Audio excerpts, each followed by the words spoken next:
Shalom à toutes et à tous, bienvenue à tout le monde. Je vous remercie d'être venus ce soir à Bet Ramchal. Au nom aussi de Yaakov David, je vous remercie d'être venus pour écouter cette expérience. Il n'y aura pas donc une conférence vraiment, il y aura certainement un échange entre vous et l'auteur de ce livre merveilleux, Ma vocation, donc servir Dieu, le livre de Yaakov David. Et vous êtes tous donc invités à non seulement prendre note, mais à prendre les conseils qui vont être donc révélés ce soir par notre ami Yaakov David. Avant donc de passer la parole à Yaakov, il y a 30 ans à peu près, 25 ans, 27 ans, je ne sais pas savoir exactement, il a plus de mémoire que moi à ce niveau-là, et je reçois un coup de fil d'un homme de Kiryat Arba. Il était à Kiryat Arba, j'étais aussi à Kiryat Arba dans la première alia, et je reçois un coup de fil, je ne dis pas le nom de la personne, et il me dit, c'est quoi ce type-là? C'est qui ce type-là? C'est qui est Yaakov Ben David? En parlant de Yaakov Ben David, en s'énervant. Il me dit qu'il n'y a pas de mal, le mal n'existe pas, et que tout ça c'est de la foutaise, et que le mal c'est une illusion, etc., etc. Mais, et alors, et les Arabes, et Ishmaël, etc. Bon, il faut reconnaître, il fait partie des radicaux de Katarba. Et je lui dis, quel est ton problème? Il me dit, en plus, il me dit que le mal va se transformer en bien. Donc voilà, c'était la phrase qui clochait ou qui ne clochait pas chez lui tellement. Comment le mal peut se transformer en bien. Baruch haba au Rav Naon, un des maîtres, des premiers maîtres de Yaakov Ben David. En tous les cas, Hazarat Letov, c'est ce concept de la transformation du mal en bien, et que le mal, comme dit le Ramchal dans Da'at Vunot, Eno Metziut Shel Mamash, n'est pas une existence réelle, c'est seulement une action, c'est une action. Le mal est une action, mais ce n'est pas un être, ce n'est pas une créature, c'est une action qui peut être réalisée par toutes les créatures, et c'est un mouvement, c'est une dynamique aussi dans l'histoire. Quand le monde n'est pas arrangé et réparé convenablement, alors le mal aussi peut pourvoir, donc peut donner cette possibilité de faire tourner justement cette dynamique du temps. Le Ramchal prend cet exemple de l'horloge Koneniout, que de toutes les façons, le monde ne peut qu'évoluer. Même si nous avons l'impression qu'on se dégrade au niveau de l'éthique, au niveau de la morale, au niveau de la relation avec l'autre, etc., et aussi au niveau donc de la débauche, etc., on s'est dégradé, je parle au niveau général, mais il faut savoir que le monde évolue continuellement vers la perfection, vers l'Ashtemut, ce que le Ramchal appelle la complétude de l'Ashtemut. Qu'on le veuille ou pas, tout évolue. Cette idée, bien sûr, développée en pratique concrètement, de manière vivante, c'est Yaakov David. Yaakov David qui a plusieurs facettes dans sa vie. Il a vécu donc plusieurs personnes, je dirais presque. Celui qu'il a connu en tant que chassid, il a connu en tant que Dati Leomi, il a connu comme le talmid du Rebbe, de la Love, etc. Talmid préféré du Lalov. Et jusqu'à la fin, il évolue tout le temps en évolution. Et ce qui l'anime, je dirais, c'est cette notion que le roi Salomon, le sage des sages, a dit Bechol derachecha da'ehu. Bechol derachecha da'ehu signifie dans toutes tes voies, connais-le. Connais Dieu dans toutes tes voies.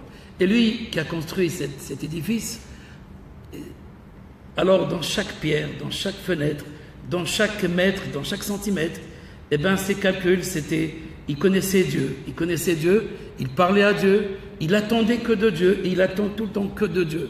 Il attend rien de personne, il attend directement de lui. Donc, je dis, en fait, on a un éditeur commun, c'est moi qui l'ai présenté, donc l'éditeur qui s'appelle Auteur du Monde, alors qui a lu les deux livres. Alors, il dit, Tikkun Olam, c'est de la théorie, et ici, c'est la pratique. Ma vocation, donc, servir Dieu, c'est halakha le ma'aseh, donc, en prenant des exemples concrets dans sa vie, donc, qu'il a vécu, et il vous parlera tout de suite. Je terminerai juste par une idée du Harizal, Je ne sais pas s'il aimerait que je le dise, mais je suis certain qu'il accepte tout ce que je dis. C'est vrai ou pas? Pas de choix. Si ton maître dit la droite c'est à gauche c'est à droite.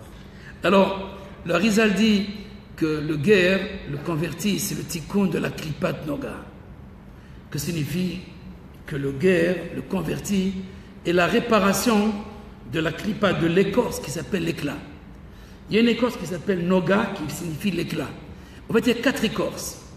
Nous connaissons les mauvaises écorces, comme le rocher des ténèbres, le haf, le héma, etc., la colère, qui sont des écorces. Mais la première écorce, comme il existe 4 mondes métaphysiques qui nous séparent de Dieu, ou qui font partie donc des 4 dimensions qui nous séparent de lui, le monde de l'Atzilut, le monde de l'émanation, le monde des âmes, le monde de la création, le monde de la formation, le monde des anges, et enfin le monde de la Asiya, notre monde, qui est le monde de l'action, le monde de la fabrication, le monde tout ça, des créatures matérielles.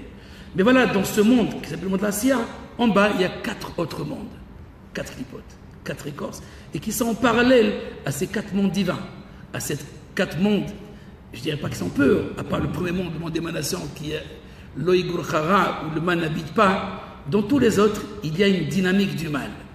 Mais où il y a le mal, on va dire le mal vivant, c'est dans les écorces. Et le guerre, c'est celui qui est sorti. Il est sorti au fait de... Il y a dans tous les goïms, ils ont ce niveau, cette dimension qui s'appelle un noga, cette étincelle divine. Mais une partie seulement est dans le tov et dans le bien, et l'autre est plongé dans le chaos, dans la déséitude, dans le désespoir. Mais une partie de la noga fait partie de du monde de l'Akdusha, du monde de la sainteté. Et le guerre, c'est celui qui vient et qui répare l'âme de toutes les écorces. Le Ramcha dit que la noga, c'est pas seulement la première écorce dont une partie est bonne, non, c'est l'âme de toutes les écorces. Ou Malchuto Bakol Mashallah, quand on dit et son règne se trouve, existe dans tout gouvernement, dans tout pouvoir, et même dans la klipa, même dans l'écorce, il s'agit de la noga. Dans la noga, on peut trouver cette étincelle de divinité. Cette étincelle qui s'élève vers l'origine des origines et qui rentre dans le clan d'Israël comme l'a fait Yitro. Et il faut savoir que la révélation sinaïtique, elle n'est pas seulement pour le peuple d'Israël. D'ailleurs, la paracha qui relate la révélation sinaïtique, qui relate les 10 commandements, les 10 paroles, eh bien, elle ne s'appelle pas les 10 commandements ou les 10 paroles, elle s'appelle Yitro. Il s'appelle Yitro de celui qui, Baruch Hashem, béni soit l'Éternel, parmi tous les dieux. Donc celui qui a tout connu, et il a tout brisé, il a tout cassé, pour atteindre justement cette unité. Unité donc suprême, unicité donc de Dieu, mais l'unitude aussi de la création. Pour le Ramchal, l'unité s'exprime à travers l'unitude, c'est-à-dire de toutes les facettes de toutes les créatures. C'est la différence entre un roi et le roi des rois. La Gemara dans la Zara dit que quelle différence entre un roi quelconque et le roi des rois. Un roi, il met son effigie, donc sa face, sur une pièce, elle est la même dans toutes les pièces. Toutes les pièces se ressemblent. Si c'est César, on verra César partout. Dans toutes les pièces qui lui appartiennent, de son peuple. Mais le roi des rois, son effigie, elle est partout. Toutes les créatures, tous les hommes expriment cette facette, cette image de Dieu. Et donc, le roi des rois, aucune pièce ne ressemble à l'autre. Aucune pièce ne ressemble à l'autre. Chacun a son rôle. Chacun sa fonction qui a été attribuée directement par Dieu. Qu'il soit juif ou non juif. Donc pourquoi passer au judaïsme? Parce qu'il veut vivre cette intimité. Donc, la différence qu'il y a, c'est qu'on a une intimité avec Dieu. On lui parle. On est avec lui. Et ce n'est pas seulement on lui parle quand on est heureux. Dans toutes les situations. Il n'y a pas un bon Dieu, il n'y a pas un mauvais Dieu, il n'y a pas un Dieu d'amour, il n'y a pas un Dieu de rigueur. Il y a uniquement un Dieu qu'on ne peut pas lui dire qu'est-ce qu'il faut faire. Personne ne peut te dire qu'est-ce qu'il faut faire. Personne ne peut te dire comment tu dois agir par rapport à moi. Et ça, c'est un point d'avis. Il ne demande pas à Dieu comment il faut agir avec lui. Lui, il agit avec la fréquence de Dieu. Il est branché. À toi, Yaakov. Merci d'être venu ce soir. Je suis un peu...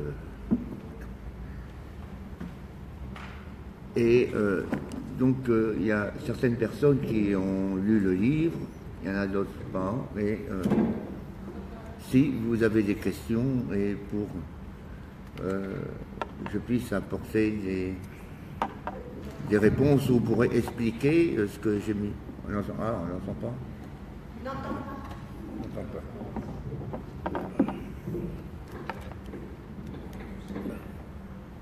Bien. Vous m'entendez maintenant? Oui. Oui? On l'entend ou on n'entend pas? Je parle fort. Oui, alors je vous remercie d'être venu ce soir. Et il y a des personnes qui ont lu le livre et d'autres qui ne l'ont pas lu. Et si vous avez des questions, je peux apporter des réponses ou comprendre. Parce que ma démarche, qui au début était dans la Picardie à l'âge de 5 ans à peu près, j'ai été attiré, je cherchais Dieu, je savais qu'il y avait quelque chose et je voulais travailler pour Dieu. J'étais certainement un précurseur en Picardie de faire une beauté douce. Après j'ai compris que c'était une beauté douce. Comment on pouvait, j'allais dans les bois de mon grand-père avait des terrains et des bois. Donc j'allais dans les bois et je parlais à Dieu et je lui disais, je veux travailler pour toi. Pourquoi travailler? Je ne sais pas. Et donc ce que je connaissais qui travaillait pour Dieu, c'était les curés. Alors j'ai voulu devenir curé. Et puis je me suis aperçu que ce n'était pas tout à fait ça. Donc un dimanche, en pleine église, j'aurais dit, bon, vous êtes tous des menteurs, et je suis parti pour recommencer un autre chemin, toujours rechercher l'intimité avec Dieu. Maintenant, je suis arrivé à l'intimité avec Dieu, surtout à Jérusalem.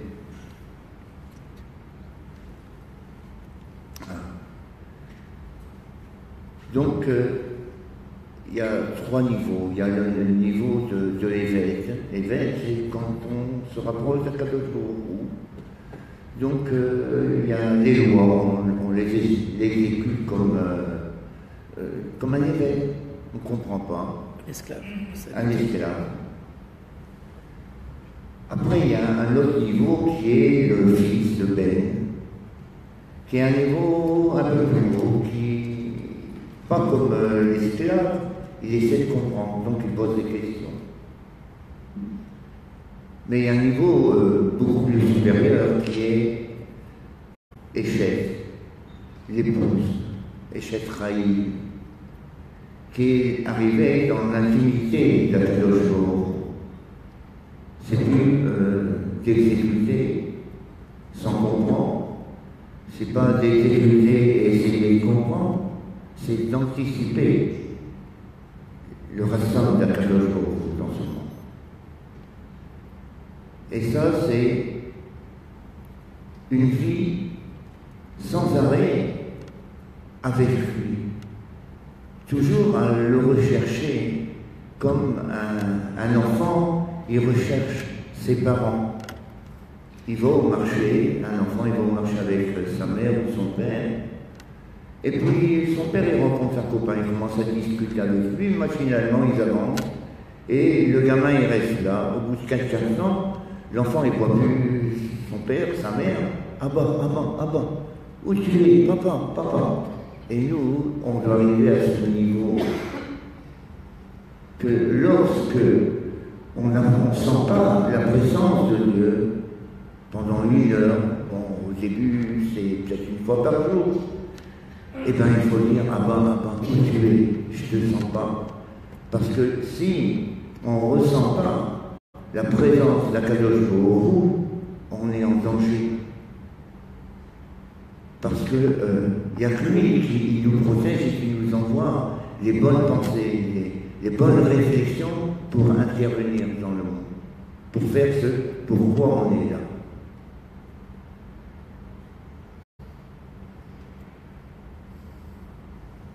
Bon, il y a... je parle du judaïsme et du monde. C'est du judaïsme, tu as vécu Comment les différentes facettes du judaïsme, chassidut, etc.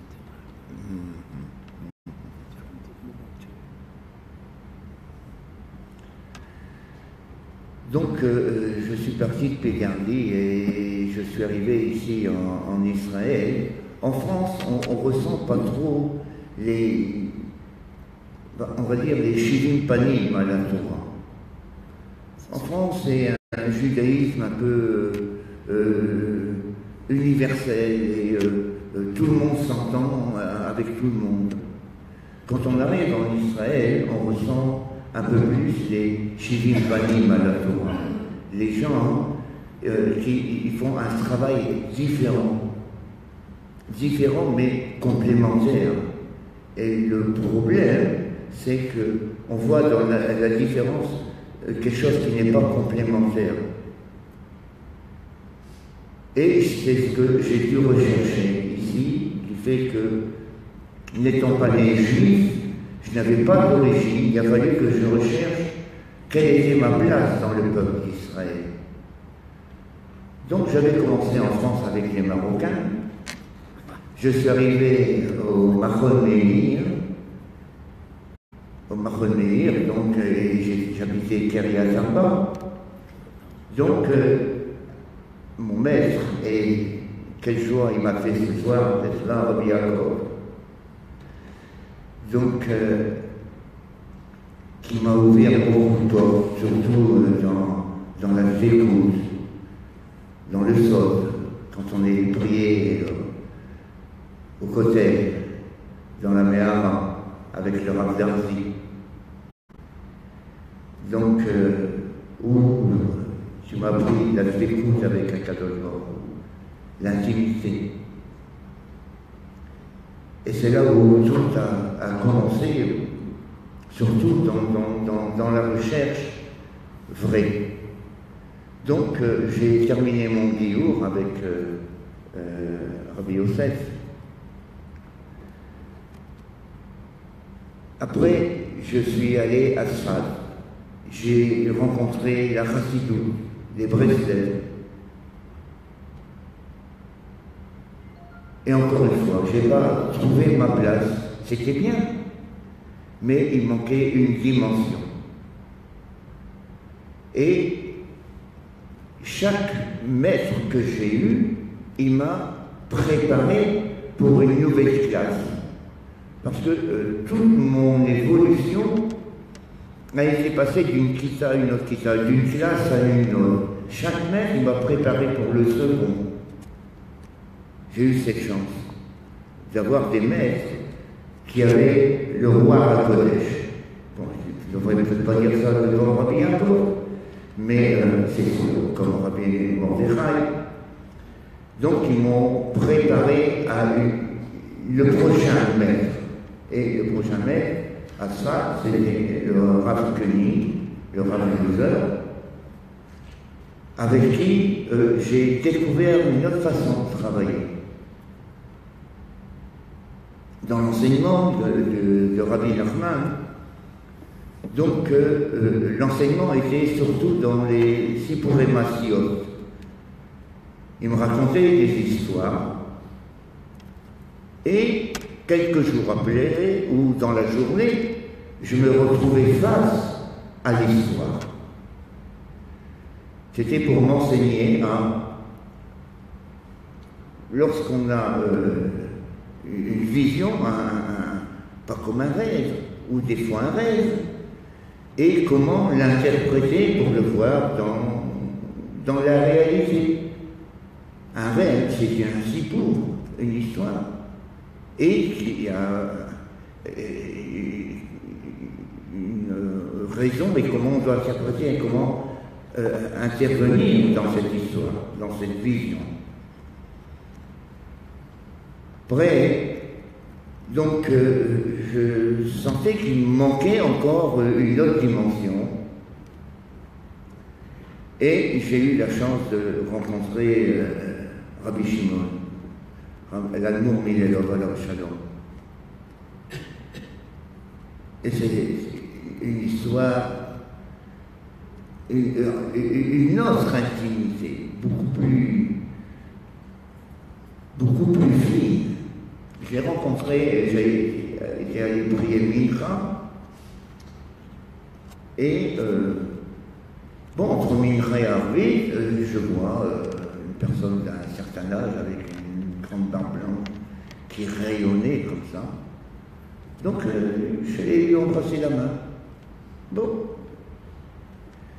On sort du Beit Knesset et je vois qu'il prend le même chemin que moi. Donc, il habitait à côté de où j'habitais.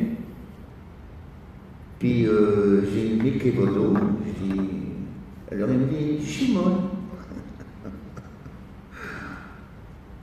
C'est Rabbi Shimon. Je dis non, Shimon.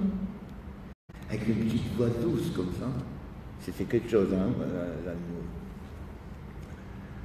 Bon, on discute en chemin, qu'est-ce que tu fais? Ben voilà, je dis en ce moment, j'ai pas trop de travail. Bon. Puis on arrive, on se quitte, et il dit où tu habites? Je dis ben j'habite là. Il dit bon. Et lui, il continue avec un jeune homme. Moi, je pensais que c'était son petit-fils, mais c'était son chamache. Le lendemain matin, tape à la porte, et ce jeune homme, il me dit, l'amour, il veut te voir. Je dis, quel amour? Ben, il dit, l'amour, mais il est là. Bon, alors, je vais le voir. Il me dit, tu veux travailler pour moi? Ben, je dis, vous demandez comment je pourrais refuser. Donc, il me propose du travail à Bnei-Brak, on fixe les accords et tout. Il me dit, attends 2 secondes, il va dans sa chambre, dans son bureau, parce que la chambre sert de bureau aussi. Et il me ramène une enveloppe. Il me dit, tiens, c'est pour toi. Bon. Alors je sors de chez lui, dans les escaliers, là. Je m'arrête et j'ouvre l'enveloppe pour savoir ce qu'il y avait dedans. Il y avait la somme exacte pour payer l'eau, et normalement il devait me le couper dans la journée. Parce que je n'avais pas d'argent pour payer l'eau, et c'était la somme exacte au centime près. Alors là, il m'avait complètement ajouté. Donc, l'amour. Et il y a eu une autre intimité. Et il m'a préparé pour me préparer à Rabbi Mordechai, parce qu'il m'a demandé d'étudier Messilat Yesharim. Donc je suis rentré dans le Ramchal. Donc c'était la prochaine étape.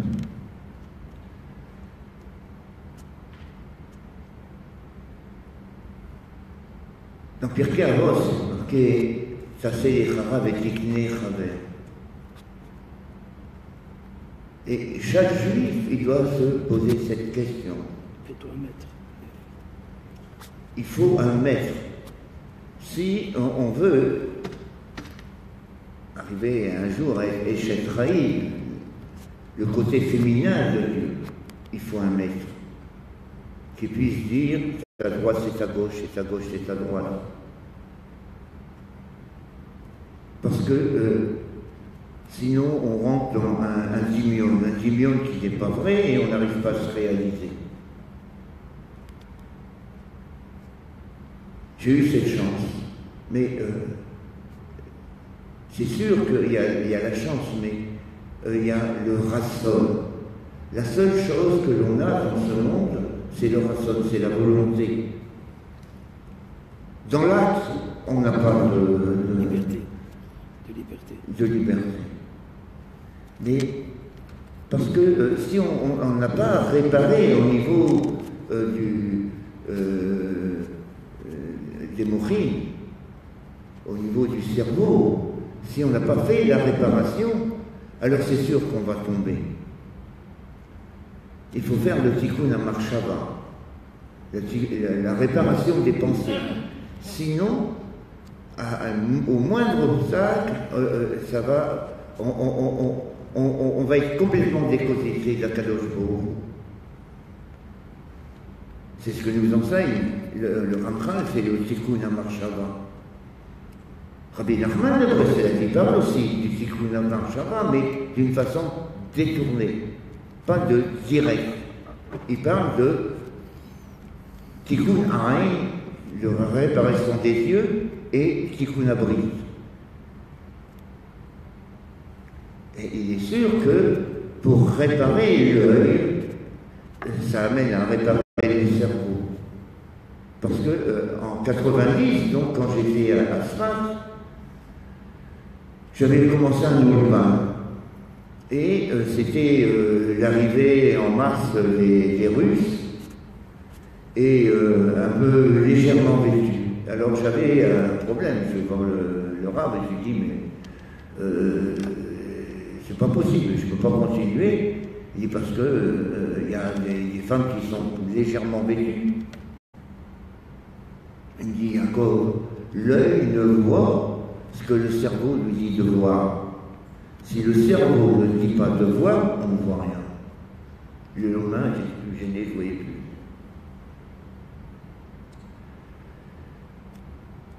Tout est dans la marshava, dans la direction, dans le ressort.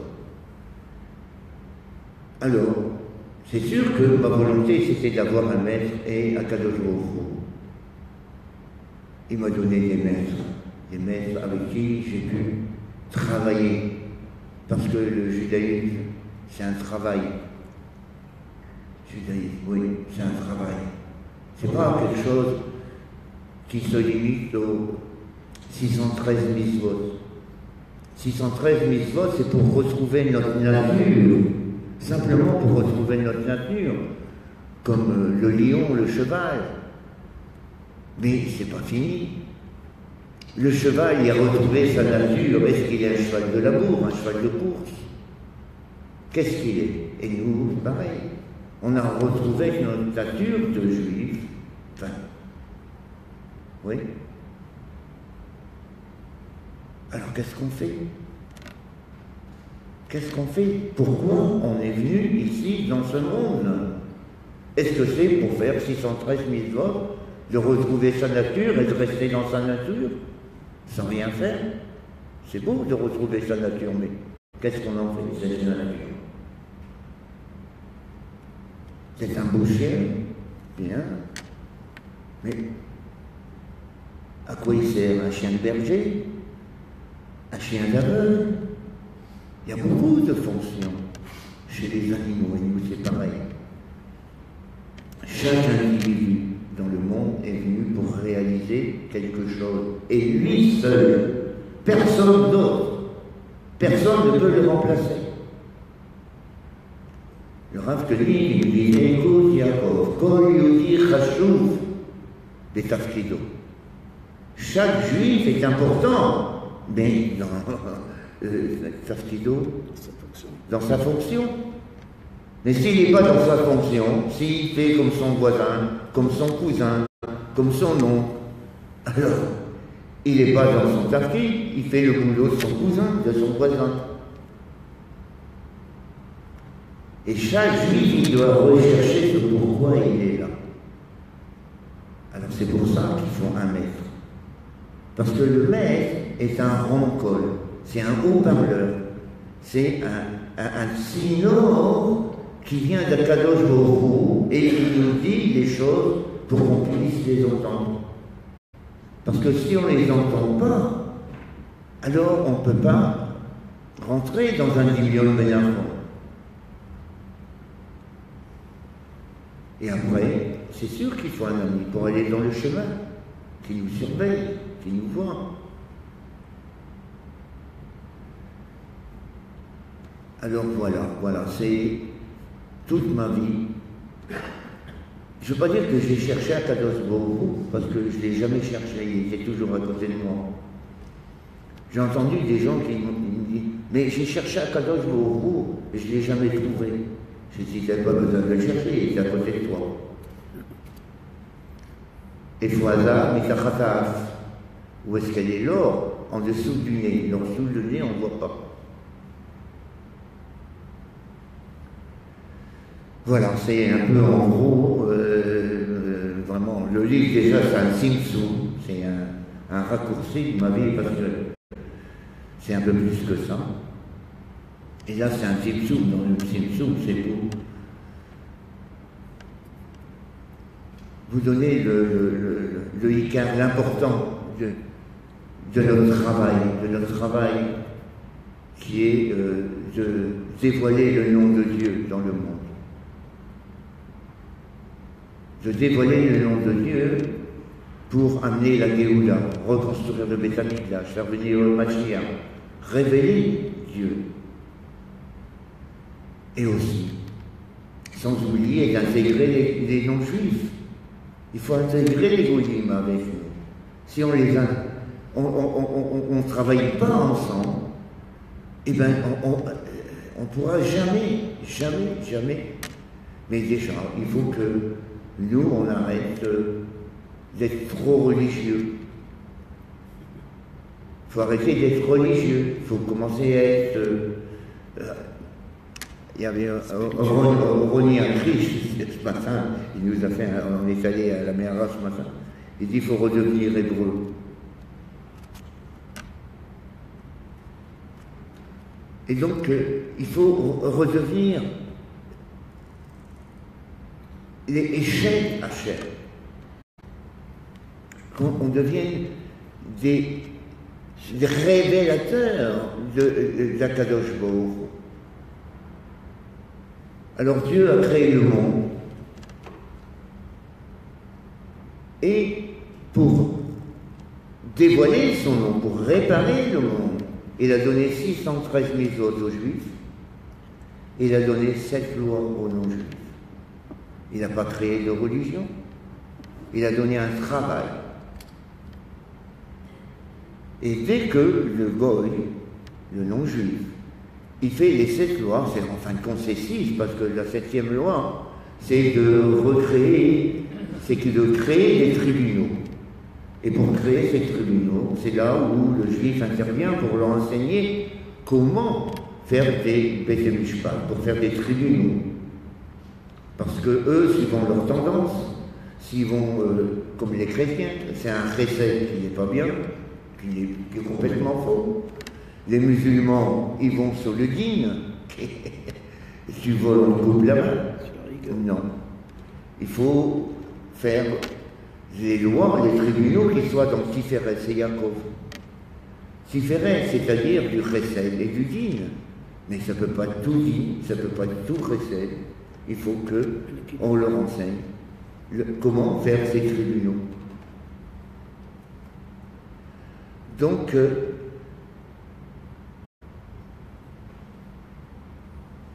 on leur a enseigné les 7 mitzvot, les 6.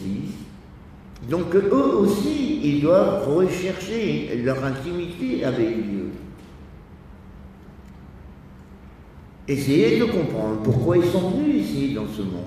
Et nous devons les aider à comprendre l'infini, le pourquoi, la Géoula. Alors, j'espère que ce livre va apporter des réponses, un peu de direction au monde, pour que justement on puisse travailler à la reconstruction du temple et faire venir le Mashiach à maintenir ensemble.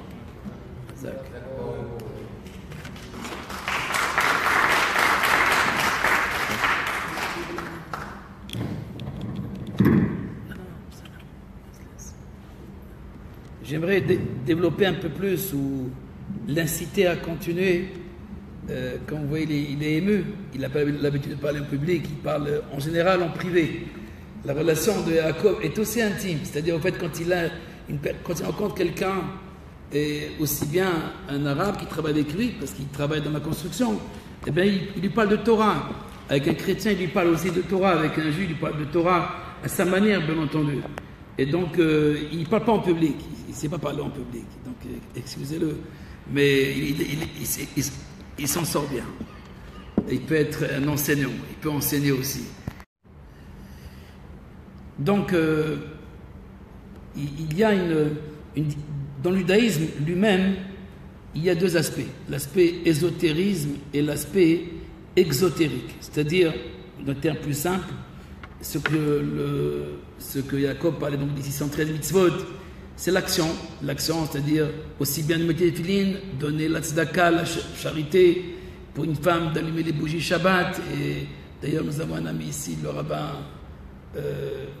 Amselem, qui est avec nous, qui a écrit un livre sur les lois et les commandements donc pour la femme juive, un livre, une compilation assez complète d'ailleurs sur tout ce qui concerne donc la femme juive. Donc je profite donc de lancer aussi de parler de son livre. Je veux dire par là qu'il y a un aspect effectivement d'exotérisme, c'est-à-dire où on se conforme à des lois en comprenant plus ou moins le sens. Maïmonide a essayé dans son livre, dans le Guide des Égarés, de donner un sens rationnel au commandement. Et beaucoup de maîtres lui en veulent, parce qu'au fait, il n'y a pas un sens, un seul sens. Pour le Rachaim, par exemple, qui a influencé le Baal Shem Tov et d'autres maîtres du chassidisme, nous savons que Zot Chukat Torah, toute la Torah, elle est de l'ordre de Chok, c'est-à-dire d'une loi qui est irrationnelle, mais qu'en fait qu'on ne peut jamais comprendre réellement le sens rationnel, c'est-à-dire dans cette approche anthropocentrique où l'homme est au centre. Quand je mets l'homme au centre, alors je transforme, je crée une religion de société, à savoir on s'entend bien, on est à la bonne franquette, dans la même synagogue, il y a le kiddush après, et on prie avec les mêmes gens, etc. Mais on n'a pas une idée de ce qui se passe réellement dans la direction divine, puisqu'on s'est bloqué, on s'est arrêté à cet aspect exotique. C'est ça ce que voulait dire tout à l'heure Jacob, la religion. La religion, en fait, nous ne l'avons pas créée, ce sont les latins qui ont créé la religion. D'ailleurs, le terme religion est rapporté par Haman. Haman, datehem shonam datenu. Le mot date n'est pas rapporté par, on va dire, proprement par les patriarches ou par Moïse. C'est-à-dire, c'est des latins, c'est des perses. C'est un culte. Alors, on peut faire un culte aussi des mitzvot. Comment on peut les rendre un culte? Comme des automates, en comprenant plus ou moins. Mais c'est seulement dans l'ésotérisme, dans la Kabbalah. La Kabbalah va donner l'aspect de l'intériorité du judaïsme. D'ailleurs, la Torah, elle ne commence pas avec une loi. C'est la première question de Rashi. Rashi dit, pour quelle raison la Torah commence avec la création du monde? Qu'est-ce qu'on a à faire de la création? Si la Torah est un livre de religion, d'action, eh ben, de commandement, on va aller directement au 10 commandements, où on va à la première mitzvah, c'est-à-dire la sanctification du mois, la noménie, en parlant donc de la lune, de la naissance, de l'apparition donc de la lune, du premier jour du mois, sanctifier donc le mois. Mais non, c'est pas ça, c'est pas, la Torah ne commence pas avec ça, même si il a une raison, bien sûr, Rabbi Yitzhak, qui est rapporté par Rashi. Mais au fait, en parlant donc de la création, on parle justement de cet univers. On fait partie tous du même univers. Il y a un rapport entre toutes les créatures. Justement, quand on arrive à cette recherche de l'adhésion à Dieu, alors on ne peut plus lui donner une facette. C'est vrai que lorsqu'on est petit, plus ou moins, alors on veut bien donner une facette à Dieu, lui donner un moule. Même le peuple d'Israël, après la Torah, il demande « Aselanu Elohim » fais-nous des dieux qui marchent de nous. Mais quel Dieu ils veulent? Un Dieu qui les protège. Donc un Manitou, quelqu'un qui leur fait la guerre. Manitou, le Dieu de la guerre. Parce que comment faire la conquête d'Israël? Donc en fait, leur Dieu s'est limité à un protecteur, à la protection. D'autres vont chercher un Dieu de l'amour. D'autres, non, sont des esclaves. Un esclave ne pose pas de questions. C'est peut-être une dimension exceptionnelle. Tout à l'heure, Yaakov rappelait le Zohar dans Parashat Be'alotra, ces différents aspects dans le service divin, celui de Eved, celui de Ben et celui de Isha, esclave, enfant et femme. Ben lui aussi, il est passé par ces étapes de esclave. D'abord, tu te la fermes, tu te tais, tu fais et tu accomplis, c'est tout. Tu n'as pas la raison. Et beaucoup aussi, même s'ils disent pas, même si on ne leur dit pas de se taire, ils se taisent eux-mêmes, ils se tuent eux-mêmes, ils s'enferment eux-mêmes. Et donc, Kol Haomer She'en et la Torah, même celui qui dit que je n'ai que la Torah, c'est un idolâtre. On peut être idolâtre aussi de la Torah. On peut être idolâtre aussi des commandements. À savoir si je me fixe que c'est ça le but. Le Ramchal dans la Voie des Justes, justement, c'est le conseil du Rabbi de la Love. Le premier enseignement,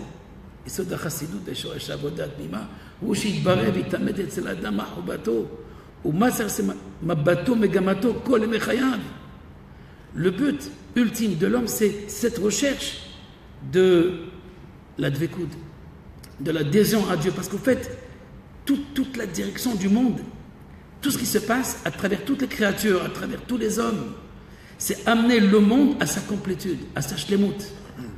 Dieu n'a pas créé le monde pour faire la police. Si je fixe Dieu comme Elkana, comme d'ailleurs les grands historiens comme Dubnov ont vu dans le judaïsme, le Dieu d'Israël, c'est le Dieu jaloux. Pourquoi Dieu jaloux? Parce qu'il est écrit une fois dans la Torah, Elkana. Mais en fait, il est jaloux de quoi? Il ne veut pas que tu prennes un autre mari que lui. Oui. Les prophètes, d'ailleurs, nous ont pas reproché pourquoi on ne fait pas Shabbat, pourquoi on mange du porc, ou je ne sais pas s'il y avait le porc, mais pourquoi on mange donc les choses interdites, ou la débauche. Non. Ils nous ont reproché une chose, l'idolâtrie, le paganisme. Et à savoir, on peut croire en Dieu, en même temps avec d'autres dimensions. C'est le reproche, c'est le véritable reproche des prophètes. Et pour finir, donc, cette idée que Yaakov a rapportée, que ces trois étapes, ou ces trois aspects de la relation, parce qu'on ne connaît pas Dieu, on ne connaît pas l'essence divine, et on ne pourra pas la connaître. Elle nous échappe, nous sommes créatures. Est-ce que l'homme peut faire un Dieu? Et eux ne sont pas des dieux. En tant que créature, donc, je peux comprendre juste la relation avec le divin. C'est tout. Ma connaissance de Dieu, elle se limite à une relation. Donc, comme il appelle très bien, travailler. Quand tu travailles avec quelqu'un, mais elle travaille, une femme peut voir dans le travail une besogne, c'est un fardeau. La maison comme un fardeau. Et une femme peut voir dans son travail comme un bonheur. Elle est heureuse non pas de servir, mais de partager, d'être avec ses enfants, d'être avec son mari. Si on n'a pas cet amour avec Dieu, on n'a pas atteint ce troisième niveau dont il parlait, celui donc de la femme avec Dieu. Parce qu'en fait, c'est cette dimension, cette recherche de la face de Dieu. La véritable face de Dieu, c'est une face qui nous permet, qui nous interpelle, mais je peux avoir une relation très simple. On peut dire que dans les religions monothéistes, donc dans l'islam, il y a l'idée de Abdallah, c'est le serviteur de Dieu. Mais chez nous aussi, ça existe. Serviteur tout court. Si je te demande, amène-moi quelque chose, tu ne demandes pas pourquoi. Tu m'amènes. D'ailleurs, on nous en veut pour ça, pour qu'on recherche la raison. Qu'est-ce que tu as besoin de te rechercher? Il t'a demandé. Point final. Fais-le. Il y a quelque chose de positif. Attention, je ne dédaigne pas et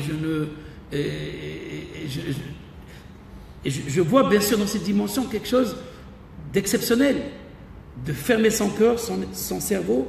Et d'ailleurs, c'est l'action des tefilines, quand on dit d'après le Zohar, en mettant le tefilin de la main. Alors je soumets cette rigueur, cette force. Je soumets mon cœur, je soumets mon cerveau, mon esprit à Dieu. Donc il y a lieu de ligoter sa personne. C'est Akadet Yitzhak, de ligoter. Pour servir Dieu, il faut être ligoté. Celui s'il n'est pas ligoté, il ne peut pas le servir. Mais c'est une étape seulement. L'islam a retenu cette étape. Chez les chrétiens, donc c'est le Fils. Et le Fils, ça veut dire beaucoup de choses, dans tous les sens. Le Fils, donc le rapport de Dieu en tant que le Fils et le Père, mon Fils. Donc le Fils et le Père, bien sûr, ils n'ont pas une relation intime. Ils ont une relation d'amour, bien sûr. Le Fils avec le Père. Le Fils veut plaire au Père. Mais le Père, c'est l'autorité. Alors qu'il y a Fatih Tamati, c'est le cantique des cantiques. C'est le roi Salomon qui va nous dévoiler la véritable facette du judaïsme. C'est le chant de l'amour entre Israël et son Dieu. Et cette intimité dont il parlait tout à l'heure, cette intimité, c'est ça le Shir HaShirim, c'est cette facette. Mebakshe Panecha. Et donc le service, le travail n'est pas un travail, c'est pas un fardeau, c'est un plaisir. C'est un plaisir de faire quelque chose pour un roi, pour une reine. C'est ce que Dieu recherche de nous. Il cherche de nous cette dimension de reine, de princesse. C'est Sarah, c'est Rivka, c'est Rachel, c'est Léa, toutes des princesses, des véritables princesses, des reines. Elles ont toutes, une après l'autre, conseillé et même ordonné parfois leur mari, et montré même les déviations de Yitzhak ou d'Abraham, et même de Jacob, l'homme parfait, même de Jacob. Donc, sa femme, les femmes, c'est cette femme que Dieu désire. C'est le Knesset d'Israël, l'Assemblée d'Israël en tant que femme. Mais attention, dans cette dimension, on l'a atteinte, non pas au Mont Sinaï. Au Mont Sinaï, on était des esclaves. On n'était pas dans l'amour de Dieu, on n'était même pas enfants. On était kafar alehem. C'est comme quelqu'un qu'on lui porte une chaîne sur sa nuque et il ne bouge pas ni à droite ni à gauche. On n'en peut plus. Et c'est la révolte. C'est la révolte aussi de l'islam, aussi, si on veut rester esclave. Parce qu'on ne peut pas rester esclave. Il y a un moment d'être esclave. Après, vous passez à l'entendement. À l'entendement, c'est comprendre son père. Comprendre sa relation. Que c'est cette relation avec lui. Mais ce n'est pas fini. C'est seulement pas Ishakeni Menishikol Peu. Il me baise avec ses baisers. Il m'embrasse, il m'unit, il m'enlace. Il m'a amené dans la chambre nuptiale, etc. Et toute cette, je dirais, cet érotisme mystique de Shlomo HaMelech, on le retrouve dans la Kabbalah, on le retrouve dans le Zohar. C'est dangereux, c'est vrai, pour la majorité des hommes de passer directement à cette étape. Alors, on peut arriver donc à dédaigner l'autre. Effectivement, comme le prophète a dit, le prophète nous a traités comme cette prostituée. Tu avais avec moi ce front, on dit en français effronté, c'est-à-dire ce front d'une femme prostituée. Quand on a trop d'échanges, on se permet trop. Et bien justement, dans ce permet trop avec lui, et même dans l'interprétation, on va faire dire à Dieu ce que le texte ne dit pas. On va faire dire à, je dirais, on parle en son nom. Dans la Gemara, plusieurs fois, les maîtres disent Amar HaKadosh Baruch Hu, Dieu a dit. Qui tu es? Tu es prophète? Non. Amar HaKadosh Baruch Hu. Comme une femme, à savoir, tu partages l'esprit divin. Et l'esprit divin ne procède pas de l'enseignement seulement. Il procède d'un mode de vie. Et ce mode de vie, c'est ce que je disais tout à l'heure, et je termine avec ça. Ne le connais pas seulement la synagogue, sinon tu vas faire une religion. Ne le connais pas seulement, je ne dis pas qu'il ne faut pas le connaître, il faut le connaître à la synagogue, et à la maison aussi, et dans ton travail aussi. Parce qu'il est partout. Parce qu'il est présent et il est avec toi. Donc ta préoccupation ultime, c'est lui. Et tu fais tout pour lui et tu élèves tout vers lui.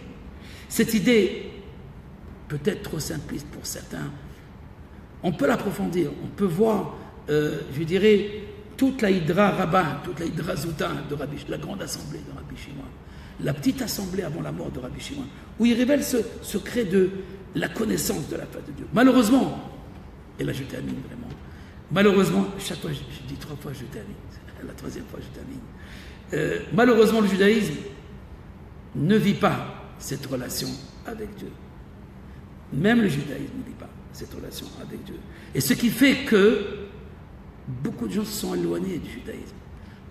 Est-ce que mon but, c'est seulement ramasser de l'argent? Mon but, c'est seulement travailler? Je dirais, mon but, c'est seulement faire des enfants. Il y a ceux qui font de la famille aussi une idolâtrie. Parce que la famille aussi peut devenir une idolâtrie. La femme aussi peut devenir une idole. Le mari aussi peut devenir une idole. Non. La femme, l'homme, les enfants, tout cela doit servir quelque chose. C'est une expression uniquement de cette unité. Et c'est pour ça que tout est à son service. Et donc nous sommes tous égaux. Ce que dit le Ramchal dans La Voie des Justes, dans le chapitre 22 sur la modestie, sur l'humilité.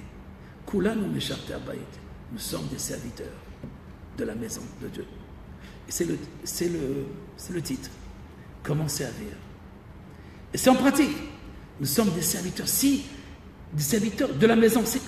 Je ne dis pas de Dieu, mais de la maison de Dieu, de l'univers, à savoir d'amener ce monde à sa perfection.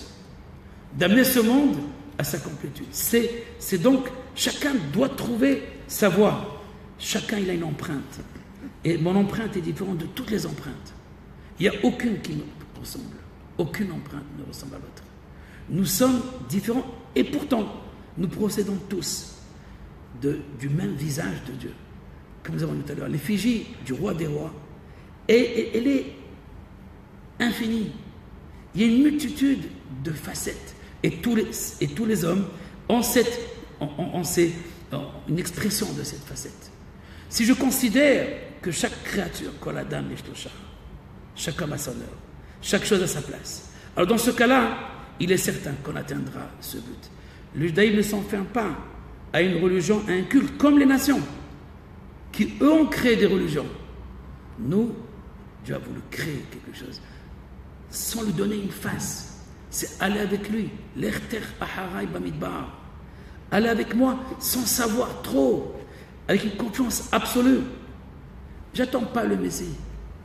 Le Messie, c'est pas un but. Ceux qui font du Messie un but, c'est aussi de l'idolâtrie. Le Messie, c'est un moyen, dit le Ramchal.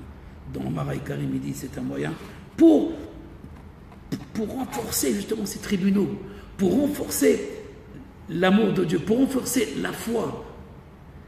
Vachev les bavam elecha, pour amener les cœurs à toi. Mais en aucun cas, c'est un but.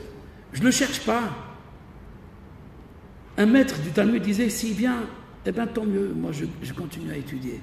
Eh bien moi non, moi j'irai le voir, bien sûr, parce qu'on a besoin tous de lui. Mais il faut savoir que lui aussi, il est là que pour nous aider, comme tous ces maîtres. Ils sont là pour nous accompagner. Mais eux aussi doivent se voir comme les serviteurs, en tant que tous, comme tous, égaux.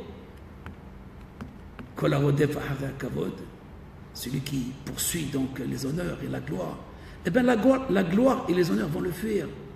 Et même le maître, et même le roi ne doit pas régner. Le roi doit faire régner Dieu. Il ne doit pas régner. Et s'il règne, alors aussi, il est cloué avec les autres. Il se cloue lui-même et il s'enfonce lui-même. Même le roi d'Israël, la seule mitzvah qu'il a à faire, il le posera sur son cœur afin d'apprendre à craindre Dieu. Sa seule leçon, c'est apprendre à craindre Dieu. À craindre, c'est ce qui nous permet de nous purifier. Craindre Dieu, dit le Ramchal dans Derech Hashem, dans la voie de Dieu, il n'y a pas mieux que la crainte et l'amour pour purifier le corps, pour purifier l'homme. Une Torah sans la crainte et sans cet amour, sans cette Shiviti Hashem, Dieu est en face de moi, je le fixe devant moi, même cette Torah, elle ne fait rien du tout. Elle ne te purifie pas. Mais s'il est en face de toi, alors même ton travail te purifie. Même ton travail matériel t'élève chaque pas vers lui. Voilà donc, pour terminer, il va ajouter quelque chose parce que je lui ai donné des idées. Et comme je l'ai dit tout à l'heure, le Rav donne des idées, donc j'ai donné des idées pour conclure. Et si vous avez des questions, c'est le but, c'est les questions sur ce livre et sur son expérience de Yaakov Ben David. Merci Rabbi. Oui, comme on ne peut pas connaître Dieu, qui est Dieu, on ne le connaît que comment il se révèle à nous. Mais qui est Dieu? On ne sait pas. C'est comme un enfant avec son père quand il est jeune. Qui est son père? Il ne sait pas. Il connaît son père comme il se révèle. Mais ce n'est pas son père. La manière qu'il se révèle, ce n'est pas son père. Et c'est ce qu'il faut rechercher. Comment on connaît Dieu? C'est en arrivant à la vécoute avec lui, pour qu'il se révèle à nous. Et plus on se rapproche de lui, plus il se révèle à nous, et plus on connaît Dieu. Sa nature.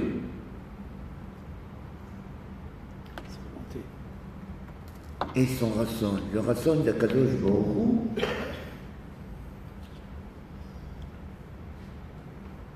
c'est rien que dans l'intimité avec lui qu'il faut rechercher sans arrêt. Chaque chose, et faisait l'expérience. Vous êtes devant un dilemme ou quoi que ce soit, vous dites Beshem Hashem, Naseh Benasliya, vous allez voir ça réussir. Toujours, toujours. Vous demandez à Kadosh Baruch Hu de se révéler maintenant, il est là. Beshem Hashem, Naseh Benasliya, essayez. Vous allez voir que ça marche. Ça marche. Il n'y a pas besoin de rechercher des schémas, de faire des choudim. Rien que celui-là, il marche très bien. Question? Donc, je vais vous donner un peu la parole, hein, parce que, si vous avez des questions. J'aimerais qu'Aaron, ton ami, ouais. parle. Dans le livre, je n'ai pas compris pourquoi le judaïsme plutôt qu'autre chose. Tu peux travailler pour Dieu. Tu peux travailler pour Dieu en étant bouddhiste. Tu crois en un Dieu, tu n'es pas obligé de te convertir au judaïsme pour travailler pour Dieu. Oui, c'est vrai. Alors qu'est-ce qui t'a amené à te convertir?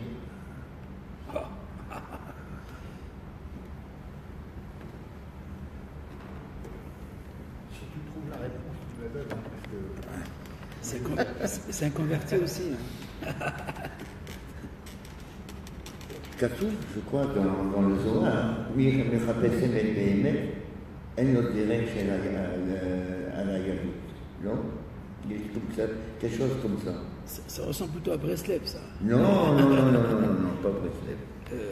Répète.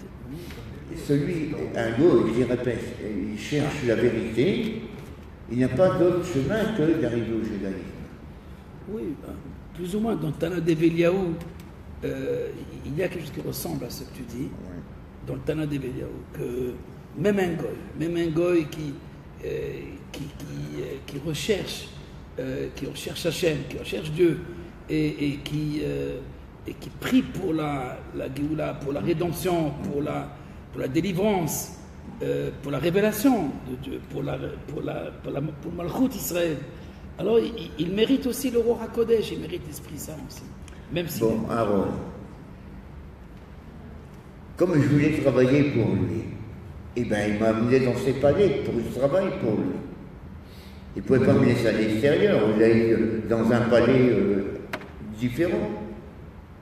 Mais c'est ça, quand on cherche vraiment, on le rassemble plus fort. Et grâce à Dieu, j'ai eu 2 de mes fils après 10 ans, ils sont venus, ils sont convertis. J'ai ma fille maintenant, elle se tape un peu, elle se recherche. Et Bezrat Hashem, elle va revenir ici, ses larmes, ses prières, la volonté, et à quelques jours, il ne ferme rien, rien, rien. Donc, c'est une réponse à la question, hein, c'est que les réponses, c'est Dieu qui nous les amène. C'est pas un choix. On n'a pas eu le choix. Je n'ai pas eu le choix de venir au judaïsme. Et s'il y a un ici qui dit qu'il est revenu avec Chouva et que c'est lui qui a fait tout et qui est revenu à un grand menteur. Parce que Kadosh Baruch Hu, il a donné des claques pour arriver ici. Personne ne peut dire que non. On ne cherche pas, c'est lui qui rassemble. Dieu rassemble. Il rassemble ses doigts. Et c'est ça. On est capable de chercher. Mais il nous a fait venir maintenant. Pourquoi? Pourquoi on est à Jérusalem? En Israël, mais à Jérusalem. C'est une grande question qu'il faut prier. Peut-être pas verser des larmes de sang, mais prier, demander à Kadosh Baruch Hu pourquoi on est là. Qu'est-ce qu'on est venu faire dans ce monde? Si c'est pour mettre les écrits tous les matins, prier, manger cachère, puis ça y est, c'est tout. Puis ça se finit là, c'est un peu sec quand même. Hein? Surtout quand on a une demi-langue, tout devient sec. Non mais, il y a autre chose. Et pourquoi mon livre, ma vocation? Ma vocation, c'est chaque personne qui prend ce livre, ma vocation, et s'adresse comment servir Dieu. Cette question, je me suis posée à vous aussi, cette question, ma vocation, comment servir Dieu. Ça doit interpeller chaque personne. Alors, je ne prétends pas, dans ce livre, donner des réponses à toutes les questions, mais ça donne une direction, une dimension, pour pouvoir arriver à Kadosh Baruch Hu. J'y suis arrivé, eh bien, vous y arriverez aussi. Puis s'il y a des questions, eh ben, on peut m'appeler, je suis avec vous. Il y a le Rav, il y a votre Rav, ça c'est des Rav, Tikne Chaver. Ken. Vous avez dit qu'il faut trouver sa voie. Oui. Pour trouver sa voie, il faut s'identifier. Après qu'on s'identifie et on reçoit Dieu à l'intérieur, Ouais. il y a le cœur et le cerveau qui en écoutent. Ouh, là tu deviens trop... C'est quelque chose de beaucoup plus intime. C'est pas dimensionnel, le cœur, le machin, le truc, le bazar. Chacun fonctionne différemment. Mais c'est comme dans un couple. Il n'y a pas de remède.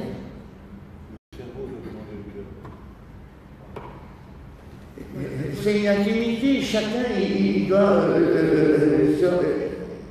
C'est une intimité avec Dieu, chacun il doit avoir cette dimension. Mais il faut la rechercher. Comment? Qui recherche la béquille dans les yeshivot? Il recherche uniquement. C'est une bonne question, c'est vrai, c'est vrai. Qui va à ce niveau-là de recherche? C'est une lacune. C'est une lacune, c'est vrai que je ne vais pas faire Chasé Shalom un procès aux rabbinim et les maîtres de notre génération et des générations antérieures aussi. C'est sûr que on se trompe de but. On veut faire une élite du peuple d'Israël, on veut faire... Mais dans la halakha, ça se limite à la halakha. Alors, une fois, j'ai discuté avec un talmide de la yeshiva de Mir,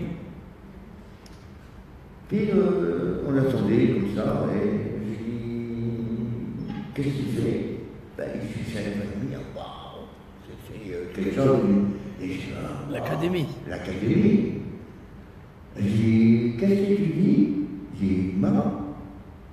Puis j'ai dit, après la maman, qu'est-ce qu'il fait? Ben, maman. J'ai dit, un petit peu de moussard. 15 h 20 minutes.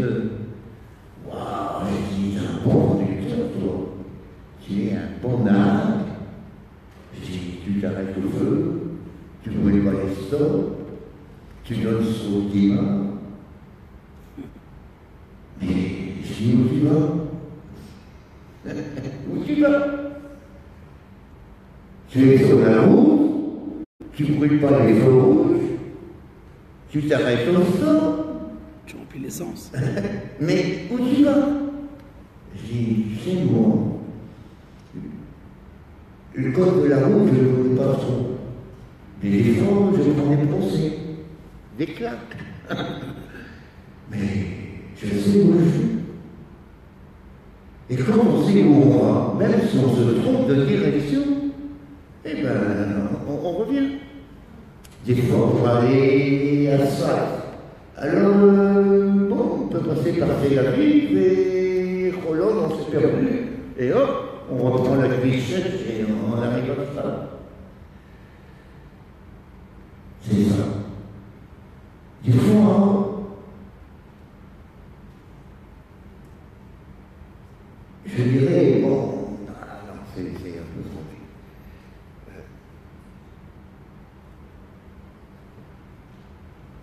Un peu moins marmire dans les lois. Comme il y en a qui sont des rumeurs, et puis en fin de compte, full gaz pénétral. C'est mettre les gaz et puis pas mettre de vitesse. Alors on a l'impression d'avancer, mais on reste sur place.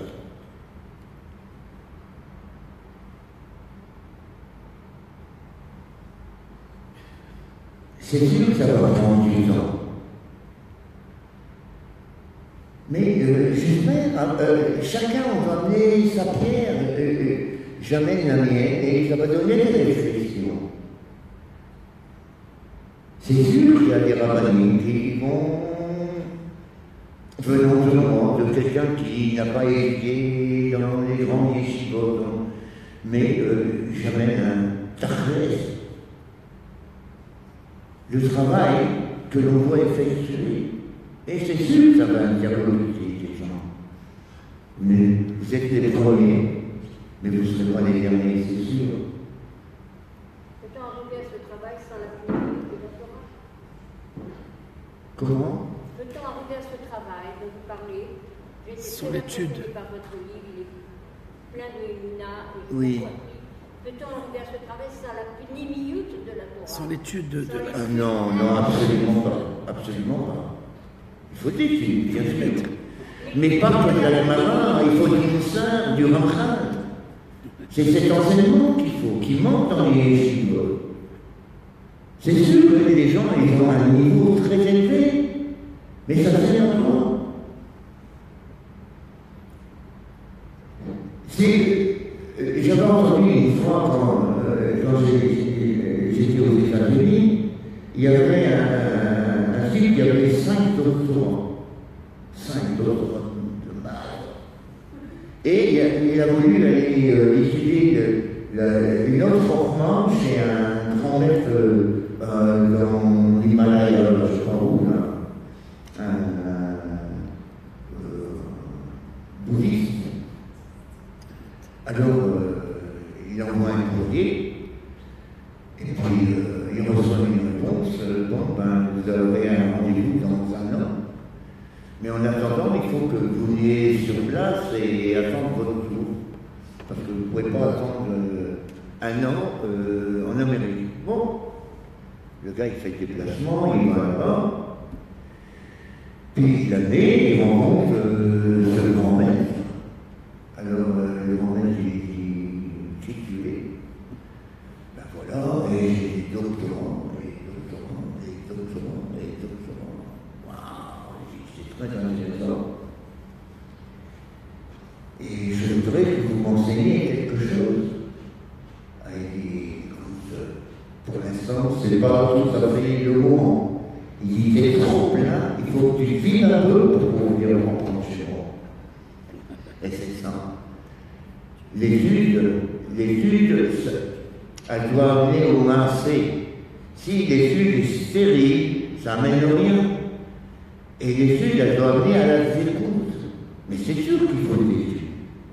Sinon, c'est une émouna comme les musulmans. Les musulmans, ils ont une émouna, ils sont prêts à mourir. Elle n'en voit pas. Mais ce n'est pas une émouna. Nous, pour avoir de la émouna, il faut étudier. Pourquoi? Comment? Ok? D'autres questions? Oui, moi je voudrais savoir pourquoi tu dis musulman. En fait, il ne faut pas parler de musulmans, c'est une autre nation. Oui. Musulman, c'est quoi? C'est même pas une religion. Alors, disons que c'est une autre nation. Dieu a créé un certain nombre de nations, dont une, Israël. Non. Maintenant. Ah non, non, non, non. Il a créé un peuple. Et des nations. Le peuple, c'est la nation.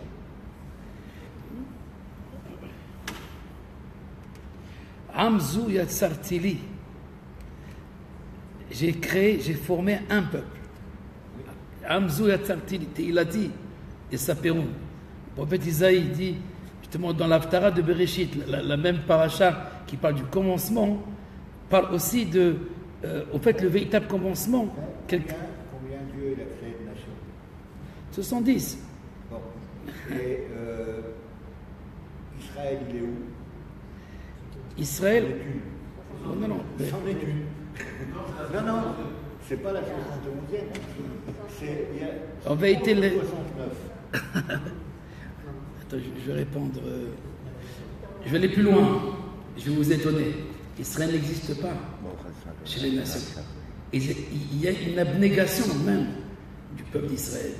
C'est seulement le 29 novembre, comme aujourd'hui, 29 novembre 1947, que l'ONU a reconnu quelque part l'État d'Israël, le peuple d'Israël, pour revenir sur sa terre.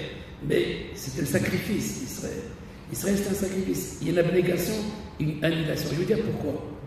Qui est-ce qui a appelé le thème Israël? Qui a dit ton nom ne sera plus Jacob? C'est Esav. Il n'y a que Esav dans le monde. C'est l'Occident. Esav décide tout. Et Esav, l'ange de Esav, dit tu ne seras plus Jacob. Tu ne seras plus appelé Jacob. Tu vas être appelé Israël.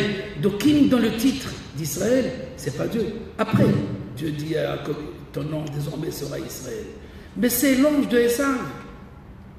On est juif par rapport à eux, par rapport aux nations. C'est les nations qui le font. Mais au fait, tout ça c'est dans l'histoire. Dans la réalité, non. Il y a un Israël qui est ontologique, qui est dans la pensée même divine. Israël, Allah Bamar Trila. Le désir, si on peut l'appeler ainsi, de Dieu, c'est de faire tout le monde Israël. Parce que le Ramchal dit dans Mamar HaChochma, les nations, toutes les nations vont atteindre le niveau d'Israël. Donc, Israël, c'est un idéal, c'est l'homme, c'est Adam Rishon avant la faute. Nous ne sommes pas Israël, on n'a pas encore atteint ce niveau d'Israël. On s'élève et on évolue vers cet Israël, vers ce Adam avant la déviation. Donc, aujourd'hui, le terme Israël est creux. C'est, d'ailleurs, même pour les Israéliens, regardez qu'est-ce qu'il a écrit ce crétin Israël Sand. J'ai oublié son prénom, c'est pas important, Sand. Ce Sand, il a écrit comment est né le peuple d'Israël, comment a été créé le peuple d'Israël. Vous vous rendez compte? À savoir, c'est une création, c'est quelque chose qu'on ne comprend pas. Les nations sont nées à partir de quoi? Du géographie. Qu'est-ce qui fait la différence entre toi, un Gaulois et un Chinois? C'est juste la place où tu es né, c'est tout. Hein. Tu restes en Chine, après 200 ans, tu deviens Chinois. Et peut-être moi. Yatsev Gevulot Amim, les Mispar Ben Israël. Dieu a déterminé une géographie pour les nations. Donc il donne une dimension aux nations par rapport à une géographie. Il y a celle qui nous l'a donné. Mais Israël, c'est un espace, c'est un nombre. Un nombre qui correspond aux âmes de toutes les nations. Israël, c'est l'âme des nations. Israël, comme écrivait Rabbi Livni, l'espérance aussi du monde, l'espérance des nations. Israël apporte l'espoir. C'est quoi l'espoir? L'infini, que ça ne se termine pas. Même si Oran, un philosophe roumain antisémite, voit dans le peuple solitaire comme non pas seulement un peuple qui apporte le message de Dieu, comme ou le témoin de Dieu dans ce monde, c'est beaucoup plus que ça. Il apporte une dimension de l'espoir. Et je ne dirais pas de l'espoir, de l'infini. Donc Israël ne fait pas partie de ce monde. En vérité, Israël ne fait pas partie de ce monde. C'est pour ça que Dieu nous donne une terre des nations. Il ne faut pas avoir peur de le dire. C'est ce que dit Rabbi Yitzhak. La tête, la haine, la halad, goïm. Il nous donne la terre de Canaan parce qu'on n'a pas de terre. On est dans le Midbar, on est dans le désert. On est un peuple nomade. Mais pas dans le sens péjoratif. Dans le sens où lumière des nations. Donc Israël fait pour le moment, comme j'écris dans mon livre Tikkun Olam, il y a une distinction entre Israël et les nations dans l'histoire, obligatoirement. Et autant que les autres, nous sommes une nation comme les autres. Et la question était bonne, nous sommes où? Alors je vais te révéler quelque chose. Le Ramchal explique, quand Israël sont arrivés, avant de recevoir la Torah, ils ont traversé la mer, et bien ils sont rentrés dans une île où il y avait 70 arbres. Shivim, il la note.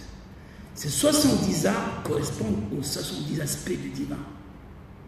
Il la note chez Adam Kadmon. Il la note correspond à un mode de direction divine qu'on appelle le kinouï. Le kinouï, c'est au fait c'est la configuration de Dieu, comment Dieu est configuré. Donc il y a 70 nations, 70 configurations, mais il y a une qui ne rentre pas dans la configuration. C'est l'être lui-même. C'est le Shem HaEtzem. C'est Yud Keravke, c'est l'existant. Yud Keravke, ne veut pas dire Dieu, veut dire uniquement l'existant. Et celui qui donne l'existence à tous les existants. Et Israël, son expérience avec cet être. Et comme a dit Yaakov, c'est vrai qu'à la fin tout le monde doit y arriver. Mais il y a ceux qui sont interpellés avant. Il a bien dit, au fait, il n'a pas cherché Dieu, c'est Dieu qui l'a cherché, c'est Dieu qui l'a péché. Il a péché, il a levé, donc il a sorti. Il a sorti, parce que l'Orizal le dit clairement que toutes ces âmes des convertis, ils étaient dans le mont Sinaï quelque part. Et s'ils n'étaient pas dans le mont Sinaï, alors ils étaient dans l'âme de Yitro, Nefesh Hager.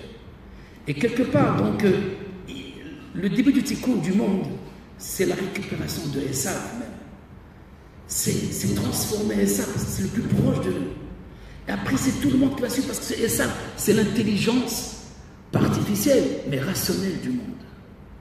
Esav, c'est la faculté cognitive. C'est pas les Chinois, c'est pas les Japonais. C'est Esav. Et donc, c'est par eux. C'est par eux, Ishkon Be'olechem. C'est par Esav. Et c'est Esav qui va reconnaître Israël. C'est Esav qui va dire ton nom désormais, c'est pas le talent, c'est pas le rusé, c'est pas Jacob. Non, non. Tu es la tête de Dieu. Roche